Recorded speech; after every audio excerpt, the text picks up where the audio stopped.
Welcome to another episode of Pirkei Avot. We are on chapter 4 and we're going to do Mishna 2, and we'd like to dedicate this episode in memory of Levy ben Moshe Esther and Elisheva Yalvat Levy, and also in memory of Tzivia bat Moshe Esther. Okay, Michael? Thank you very much, Mashiach. So, in this Mishnah, we are introduced to Shimon ben Azai, who was a colleague of Ben Zomar, which was the last Mishnah, and like him, he occupied a place in the ranks of distinguished disciples as a full equal of the ordained elders. And I quote about him: a pupil who has the right of independent judgment in questions of religious law.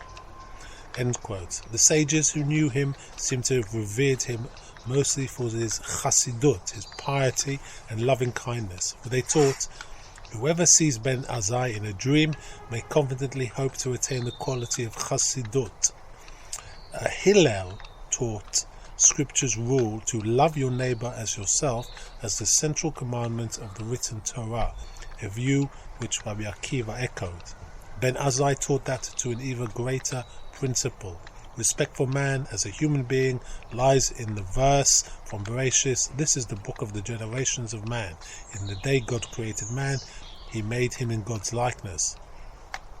The main goal of the Torah is to teach us, in consequence, to treat the human being with the very regard and respect due divinity itself.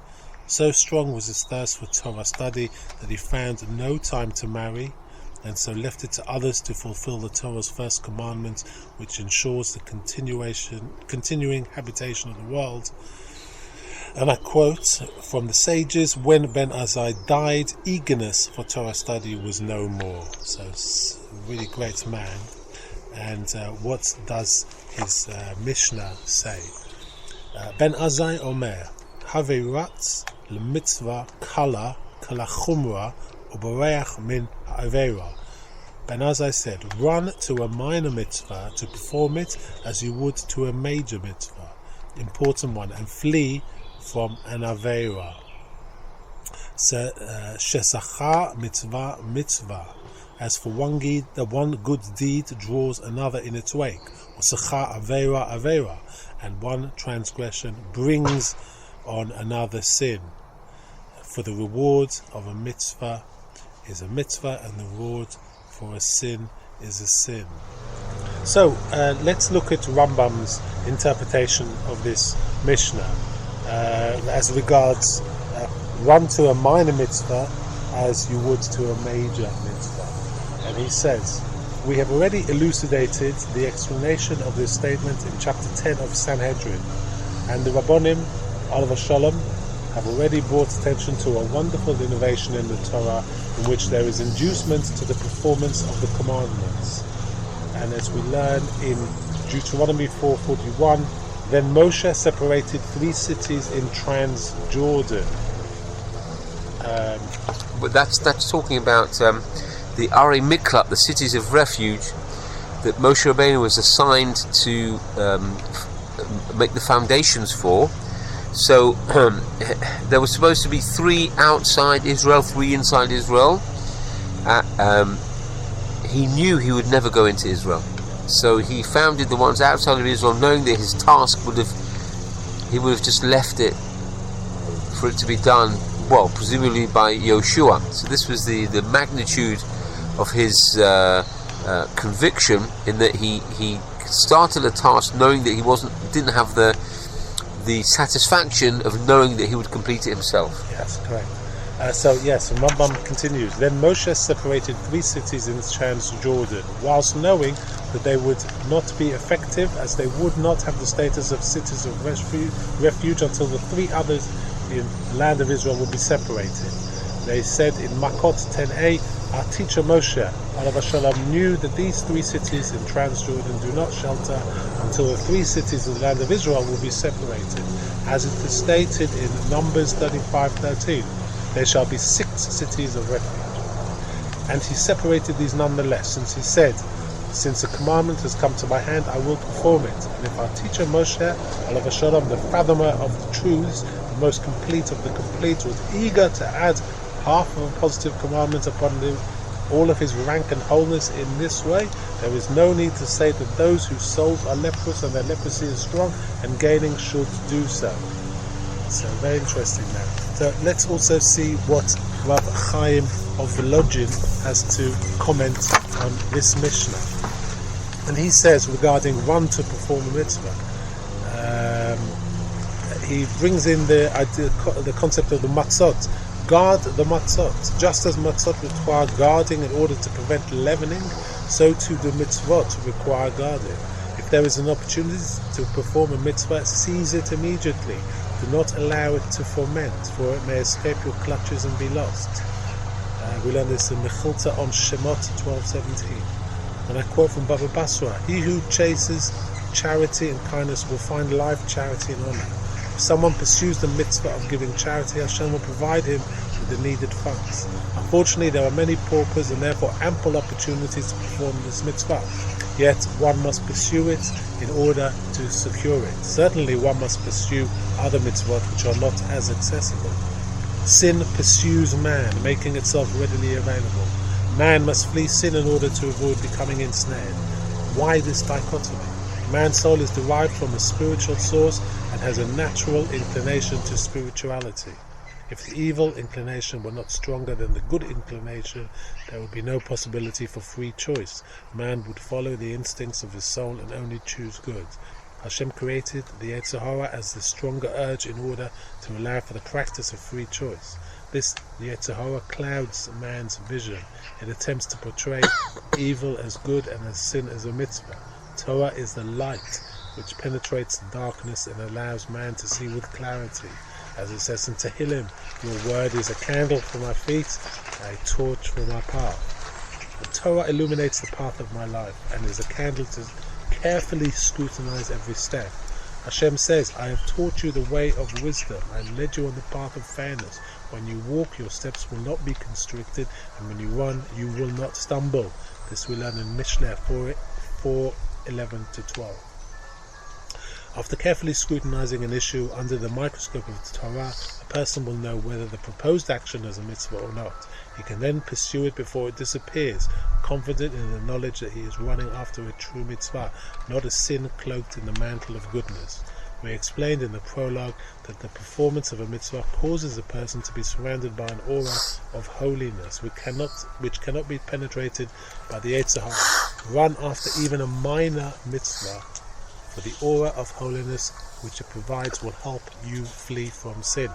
Alternatively, run to perform a minor mitzvah, for a mitzvah brings a mitzvah. The merit of chasing the mitzvah will permit a man to actually perform it. If he waits for the mitzvah to present itself, it may never arrive. So too, flee sin. For the merit of fleeing the sin will enable him to avoid it completely.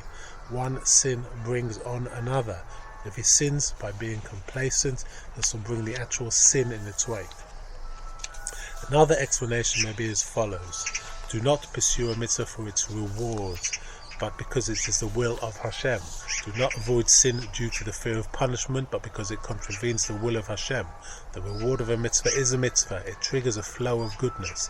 As explained in Pirkei Avot chapter 1 verse 3, Mishna 3, the reward of a sin is a sin.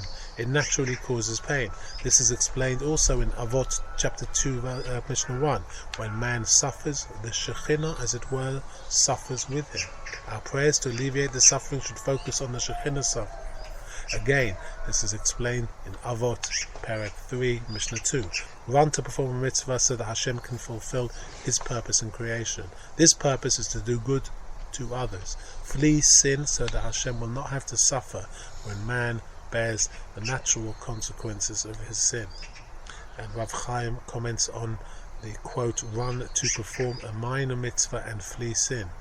He says, when a man flees danger, the speed of his flight is proportional to the perceived peril. When he pursues goodness, the effort expended is proportional to the potential gain. If the king commands him to flee or pursue, he does not examine the level of potential loss or gain. His obligation to the king requires him to extend his fullest effort, regardless of the apparent value of his mission. If one's motive in serving Hashem is to earn rewards and avoid punishment, one might pursue major mitzvot with more effort than minor mitzvot. This is because a major mitzvah carries a greater reward. You might avoid major sins more carefully than minor sins, but the punishment for a major sin is greater. Run to perform a minor mitzvah, pursue it because it is the will of Hashem, the command of Hashem. Similarly, flee sin because it is the will of Hashem. Do not examine the level of potential gain or loss, for your obligation is to obey the King's command, regardless of the magnitude of the act. In summary, it is simply a great privilege to serve Hashem. A wonderful commentary from Rab Chaim of Volodin, and perhaps there's one or two other comments to make about this. We say in Ma'ariv, or how